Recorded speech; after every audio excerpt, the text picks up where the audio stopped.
Hey there, Janae with Palin Projects here, and today I am sitting under our covered patio that we built last year. I thought it was going to be fairly warm, but I don't know if you can tell behind me, it's starting to snow. So I thought I would just do a quick video out here and show you guys what I got. I know I said in one of my last videos that I wasn't going to buy any more seeds this year, but I did realize that I didn't have a significant amount of flowers, and I want to partner with a local food bank here in the Bitterroot Valley in providing flower bouquets and then providing them with any extra vegetables and fruit that we have from the garden. So I did go out onto Baker Creek Heirloom Seeds. I think their website is rareseeds.com. I'll link it below. But I went out there and I just got a couple different varieties of flowers and then some more vegetables while I was out there too, since I was already out there. So I wanted to go over those today, and then I wanted to go over just a couple seeds that I picked up from box stores up in town, and just kind of go through those and what my plans are for those. So my first vegetable that I got is a cucuzzi gourd, and I might be saying that wrong, but I saw these grown last year and I was pretty excited for them. They get pretty big and they kind of look like snakes. I've heard they taste really good though, so I'm pretty excited to grow those. They are a trailing gourd, so I can put trellises up and they'll hang down and stuff. So I thought that would be pretty cool. The next one is a black peony poppy. I thought these were really pretty. My mom really likes purple, and so I figured that would be a good flower to have for her. The next couple are zinnias. I didn't have any zinnias in my first batch, and so these are the Queen Lime Blush, Queen Limes, Polar Bear, and a Cupid mix. So I figured all 4 of those varieties would pair together very nicely in bouquets. The next flower I got was a China Aster, and it's called Salmon. I thought that would be very pretty. Some Calendula Pink Surprise. Calendula, I have heard, is a good pest management in your garden, so that's mainly why I got these. I'll use them for cut flowers if they're big enough. Otherwise, I just wanted to use these for pest management, and they're pretty. Celosia. Just a rainbow plum mix. Again, I figured it went well with the zinnia mix that I have. Gaillardia lollipop mix. Some straw flowers. These are great for dried arrangements. So I figured I would plant some wheat and do some dried wheat and straw flowers and maybe some zinnias, because zinnias dry nicely as well. And then I'll have flower arrangements into the fall and winter time as we get in there. This was my free seed packet from Baker Creek. With every order they throw in a free seed packet. This is just a lettuce, Paris Island. It just looks like a regular kind of romaine lettuce. I got some kale. I really wanted to try some kale chips. Rhubarb. I've never grown rhubarb from seed before, so I figured that would be a good one to try. Justin really likes strawberry rhubarb pie, so if we can grow rhubarb, the more the merrier. Kohlrabies. I really like kohlrabies. These are just an early white Vienna mix. You usually just peel them and eat them raw. I do, at least. I know you can cook them, but I like them raw. Asparagus. This says to sow them indoors 2 to 3 months before the last spring's frost. I thought you transplanted these outside, but it looks like you plant them inside and then transplant them outside. So I'm pretty excited to grow some asparagus. I picked up 2 new tomato varieties, orange accordion. I thought that was pretty cool. And then a pork chop. I liked this one because it was yellow and has orange stripes. I thought it'd be kind of fun to do. The last one was I got some more miniature blue corn. I thought that was so cool and I'm really excited for it, so I figured I'd pick up another packet. For the seeds that I picked up from the box stores, again, I didn't know I was getting the free lettuce seed from Baker Creek, else I wouldn't have picked up some lettuce seed from the box stores.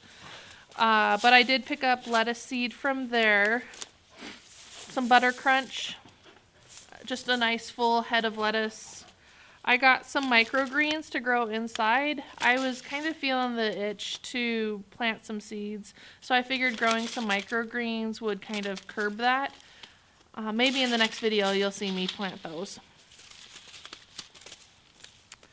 What else do I have for lettuces? Ooh, poppy. A second poppy. This is Hens and Chicks. I thought this one was really pretty. It's got that beautiful seed head covered in the pink surrounding it for the petals. Again, I just like poppies and I can direct sow those right now. So I might try this in a little bit as well. Lettuce, lettuce, lettuce. I got a spinach. Nice early spring crop. Salad bowl lettuce. And just a loose leaf blend for some color. Some of the other seeds I got were a winter squash. Just regular old winter squash. It says it's a butterbush. Save the flowers. I picked up some strawberry seeds. Shelby and Sapphire love to eat all of our strawberries, so I figured planting more strawberries so that we could actually get a harvest would be a good thing. These are alpine though, so they're very little. They're not like the big strawberries. They're tiny, but they're delicious. They're sweet. I picked up another sweet pepper mix just because I'm not sure if those seeds that I have are viable. Just a regular old big red tomato. I don't have any more watermelon seeds, and I thought I did, so I picked up some more watermelon seeds. Red cherry.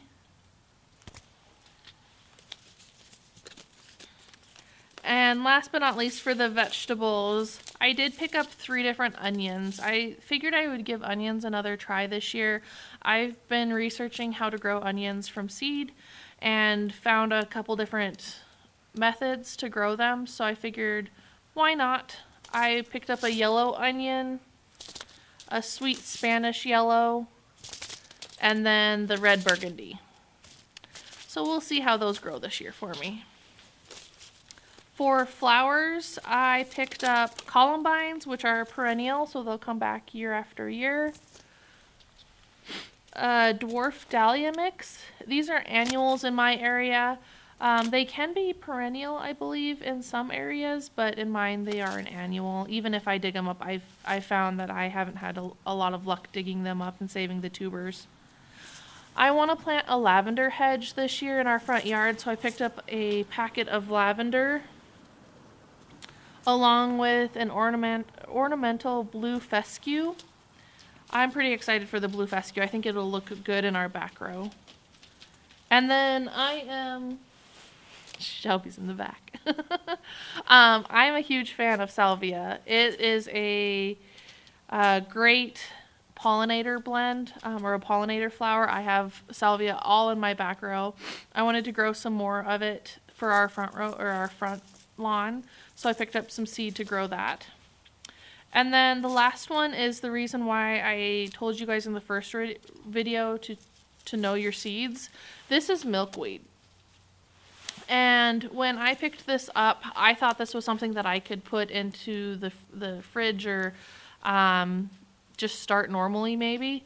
And then I started reading on the back, and it did say that I can basically put it in the fridge for a couple of days and then start it indoors and it'll grow.